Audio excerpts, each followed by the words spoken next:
And we have news coming in from state of war, Tamil Nadu.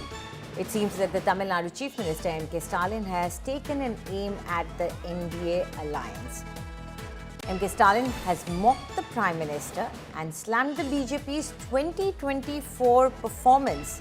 In fact, M.K. Stalin said that the BJP did not manage to win a single seat in Tamil Nadu during the parliamentary elections.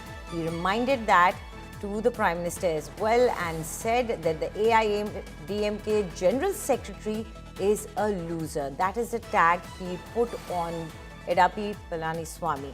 He said that EPS has not won a single election since 2019.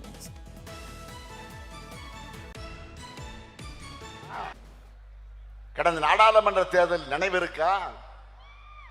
உங்களுக்கு ஒரு தொகுதி கூட கிடைக்கவில்லை.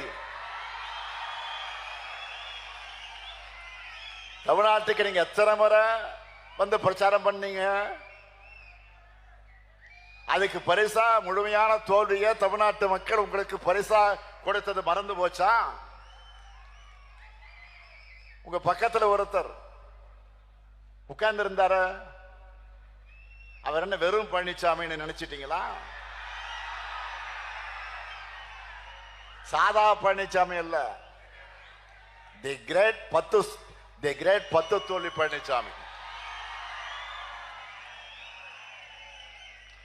2019 இருந்து எல்லா தேர்தலையும் தோல்வியை தவிர எதுவும் காணாத மாவீரர். இப்படி ஒரு ஃபெயிலியர் கும்பல சேர்ந்து கொள்கையால இணைந்திருக்கக்கூடிய திமுக கூட்டணி வீழ்த்த போறாங்களாம்.